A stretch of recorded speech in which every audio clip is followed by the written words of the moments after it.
이 시계가 우리 집보다 비싼 것 같은데?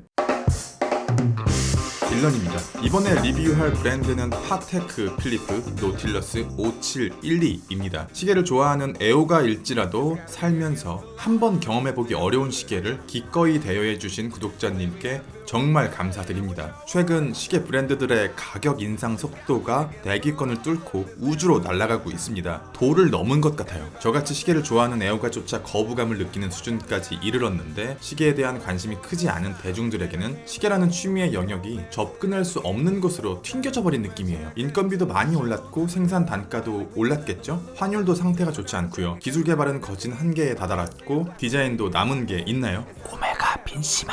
애호가들의 취향은 고이다 못해 썩었고, 젊은 사람들 뉴비는 유입되지 않고 많은 시간이 걸리는 유비를 유인하는 데 힘을 쏟기보다는 살지 말지 고민하는 다수의 애호가를 잡기보다는 돈 신경 안 쓰는 소수의 부자들을 잡자, 이런 생각인 것 같아요. 지금의 무지성 인상 릴레이가 계속되는 건 세상에 돈 많은 사람이 생각보다 졸라 많기 때문에 가능한 것 같습니다. 이미 모든 분야에서의 양극화는 막을 수 없는 흐름이라고 생각해요. 종종 이 끝에는 누가 남아있을까 생각하곤 하는데요. 럭셔리 브랜드를 빛나게 하는 메스티지 브랜드가 하나둘 사라지고 하이엔드 브랜드를 가치 있게 만들어주는 럭셔리 브랜드가 생명력을 잃고 나면 그때도 돈 많은 소수의 부자들이 과연 시계에 흥미를 갖고 있을까? 이 질문을 롤렉스, 오드마 피게, 파텍 필립의 CEO에게 한번 해보고 싶어요. 파텍 필립은 가장 구하기 어려운 브랜드는 아니에요. 프리미엄을 주면 언제든지 구할 수 있습니다. 이미 십수년간 슈퍼리치들의 예약이 끝나버린 하이엔드 독립시계 브랜드들, 돈이 있어도 구할 수 없는 브랜드들이 존재하거든요. 가장 비싼 브랜드도 아니에요. 대중적인 시계 브랜드 중에서 리차드 밀이라는 천회천 브랜드가 있고요. 주얼리 베이스의 하이엔드 브랜드의 가격은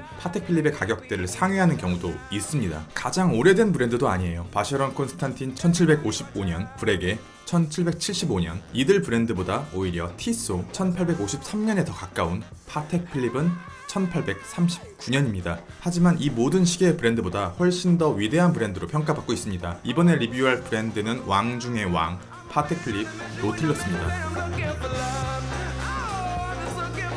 시계를 좋아하시는 분들이라면 누구나 이 환상의 포켓몬에 어떠한 기대감을 갖고 계실 거예요. 그래도 노틸러스는 무언가 다를 것이다. 로얄오크나 오버시즈와는 다른 무언가가 있을 것이야. 그래도 파텍 필립은 특별하겠지. 오데마 피게나 바쉐론 콘스탄틴과는 다른, 시계의 첫인상은 생각보다는 뜨겁지 않았어요. 제가 지금까지 보아왔던 다른 하이엔드 시계들과 똑같은 시계의 한 점이더라고요. 그런데 하이엔드급의 훌륭한 아이코닉 워치들은 손에 올렸을 때와 손목에 올라갔을 때 시계가 주는 감정의 갭이 조금 더 큰 것 같아요. 정말 짧은 시간이었지만 많은 생각을 하게 해주는 특별한 시계였습니다. 노틸러스가 만들어진 일화를 짧게 요약해보자면 이렇습니다. 전부 젠타의 생전 인터뷰, 크리에이팅 디자인 룰즈에 나와있는 내용입니다. 바젤 페어가 끝나고 밥을 먹고 있는 젠타는 근처에 파텍 필립 임원진을 보고 갑자기 번뜩이는 아이디어가 생각나서 웨이터에게 제게 종이와 펜을 가져다 주십시오. 그 자리에서 5분 만에 쓱싹쓱싹 만들어진 게 바로 노틸러스입니다. 그런데 저는 이 일화에는 약간의 양념이 들어가지 않았을까? 왜 이렇게 생각하냐면, 젠타는 이 인터뷰 중에 파텍 필립이라는 브랜드에 대해서 이렇게 평가를 해요. 세계에서 가장 보수적인 브랜드, 클래식의 법칙에서 절대로 벗어나지 않는 브랜드, 파텍 필립 정도 되는 세계 최고의 자존심을 가진 시계 브랜드가 아무런 상의 없이, 아무런 조건 없이 식사 도중에 급조되어 만들어진 디자인을 컨펌했다? 저로선 이해가 안 되는 부분이 많습니다. 사실은 파텍 필립 임원진과 돌아가신 젠타 옥만 알고 계시겠지만요, 아마 그 전에 이 아이코닉 워치에 대한 많은 이야기가 서로 오가지 않았을까 개인적으로 추측해 봅니다. 40mm의 사이즈, 8.52mm의 두께, 44.2mm의 러그 트러그, 25mm의 러그, 120g. 케이스 디자인은 로얄오크나 오버시즈에 비해서 조금 차분한 것 같아 보이지만 막상 실제로 보면 뭔가 좀 특이한 디자인 같아요. 저랑 비슷한 세대라면 아기 코끼리 덤보라는 애니메이션을 보셨을 텐데, 일반적인 코끼리와는 다르게 귀가 되게 커서 사랑을 못 받는 아기 코끼리의 성장 드라마거든요. 나중에는 큰 귀로 하늘을 날기도 해요. 하여튼 덤보가 오버랩 되더라고요. 케이스 양옆에 커다란 귀가 일반적인 시계에서는 보기 어려운 되게 특이한 디자인 같아요. 어떻게 만들어진 케이스일까? 자세히 살펴봐도 이해가 안 돼서 설계도를 찾아봤는데요. 어떤 설계도는 이렇게 양옆에 귀가 베젤에 붙어 있기도 하고, 어떤 설계도는 양옆에 귀가 별도의 부품으로 나와 있기도 하더라고요. 뭐가 맞는지는 모르겠지만 이 얇고 복잡한 케이스 덕에 비록 스포츠워치의 형태를 가지고 있지만 시계의 방수를 잡기는 쉽지 않겠구나. 실제로 5712의 방수는 6바, 60m밖에 되지 않습니다. 이 시계를 차고 물에 들어가는 것은 아무리 부자라도 조금 큰 결심을 해야 할 것 같아요. 퀄리티는 되게 좋아요. 저는 좀 오만한 생각을 했던 것 같은데요. 파텍 필립은 세계 최고의 시계 브랜드니까 이름값 믿고 조금씩 대충 만드는 부분이 있지 않았을까? 잘 만들었어요. 되게 잘 만들었고요. 눈에 불을 켜고 티끌 하나라도 찾아보고자 노력했는데 완성도로 흠을 잡는 건 어리석은 짓임을 깨달았습니다. 브레이슬릿의 인그레이빙부터 시작해서 엔드링크까지 한 번에 이어지는 수려한 라인, 링크 표면의 마감뿐 아니라 측면의 마감, 테두리의 마감, 테두리와 테두리가 만나는 부분까지 마감해 놨더라고요. 케이스 뒷면은 샌드블라스트 마감이 입혀져 있고 크라운 가드의 브러싱과 폴리싱의 교차 마감, 그리고 끝에 들어간 아주 세밀한 베벨링 작업. 그나마 하나 찾은 의문점은 케이스와 브레이슬릿 사이의 마감 방식이 서로 다르다는 것. 이 부분은 제라드 페리고 로레아토 리뷰 때도 말씀드렸던 건데요. 오데마픽의 전보는 케이스와 브레이슬릿의 마감이 같습니다. 이번에 출시한 인제니어 역시 인터그레이티드 케이스와 브레이슬릿 사이의 마감이 같아요. 왜 파텍 필립과 제라드 페리고는 케이스와 브레이슬릿을 서로 다른 방식으로 마감했을까? 이것에 대한 합리적인 이유에 대해서 아시는 분이 계시면 댓글로 부탁드리겠습니다. 로얄오크나 오버시즈와는 다르게 다이얼 내부에서는 그렇게 특별한 느낌을 받지 못했어요. 로얄오크의 다이얼을 접사로 당겨보면서 와, 이걸 어떻게 만들었을까? 오버시즈의 다이얼을 당겨보면서 이건 되게 신선한데? 그런데 노틸러스의 다이얼은 메스티지나 럭셔리 브랜드도 충분히 엇비슷하게는 뽑아낼 수 있겠는걸? 푸른빛 나는 굴곡진 다이얼 위에 아주 약한 브러싱이 입혀져 있어서 육안으로 봤을 때는 살짝 그라데이션 다이얼 같은 느낌이 납니다. 그런데 브러싱의 정도가 워낙 약해서 그 느낌이 드라마틱하진 않아요. 되게 차분합니다. 컴플리케이션의 조합은 일반적인 것 같진 않아요. 초침은 따로 빼서 4시 부분 오프센터 서브 다이얼 속에 집어 넣어놨고 10시 부분에 파워 리저브, 7시에 데이트와 문페이지, 이 세 개의 컴플리케이션의 조합을 다른 모델에서도 보신 적이 있습니까? 다이얼 내부를 구성하고 있는 디자인 요소들이 전부 균형을 깨는 데 일조하고 있습니다. 위치도 다 제각각이고 크기도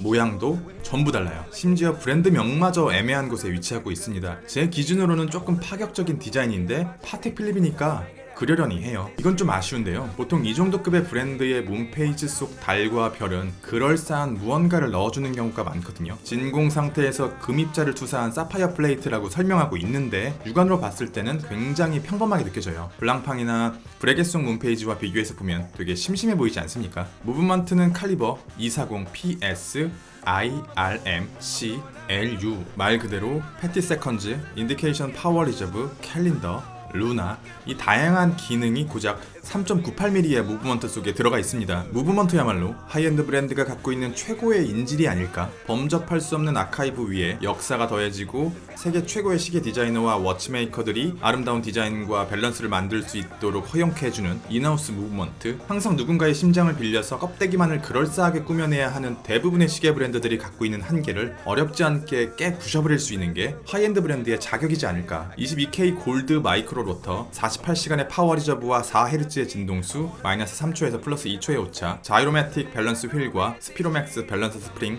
파텍 필립만의 품질 인증, 파텍 필립 실. 브레이슬릿의 디자인은 조금 무던한 다이얼과 부드러운 케이스 디자인과는 대비되게 굉장히 강한 남성성을 보여주는 것 같습니다. 얇은 근육을 쭉 펼쳐놓은 것 같아요. 파텍 필립은 이 브레이슬릿의 제작을 설명하는데 숙련된 장인의 손길이 들어간 다양한 마감 기술, 55분에 이르는 수작업을 통해 만들어집니다 라며 복잡한 과정을 서술하고 있습니다. 하지만 시계의 리테일에서 특히 하이엔드급 시계의 가격에서 실제로 시계를 하나 만드는데 필요한 비용은 그렇게 크지 않다는 것을 알게 된 이후에 이런 설명들이 크게 의미 있게 다가오진 않더라고요. 이런 부가적인 설명 없이도 파텍 필립뿐만 아니라 하이엔드라 불리는 시계 브랜드들의 외적인 만듦새, 퀄리티, QC는 전부 완벽했어요. 제가 리뷰했었던 몇 개의 모델들이 그 브랜드를 대표하기에는 무리가 있겠지만 랑에와 파텍 필립 두 브랜드가 정말 좋았었고 이렇게 스포츠워치보다는 드레스 계열의 피니싱이 더 깨끗했던 것 같아요. 한 가지 아쉬운 점은 버터플라이 방식의 브레이슬릿 결착력이 그렇게 강한 편이 아니에요. 그래서 그것을 보완하기 위해서 마지막에 이렇게 닫힌 구조의 버클을 하나 추가해 놨는데요. 이 부분으로 인해 인터그레이티드 케이스와 브레이슬릿의 연결성이 끊어지는 게 아쉽게 느껴지더라고요. 노틸러스는 결코 화려한 시계는 아니거든요. 오히려 롤렉스 데이데이트나 쇼파드 알파인 이글 혹은 브렉의 마린 같은 모델이 훨씬 화려하고 눈을 즐겁게 해줘요. 하지만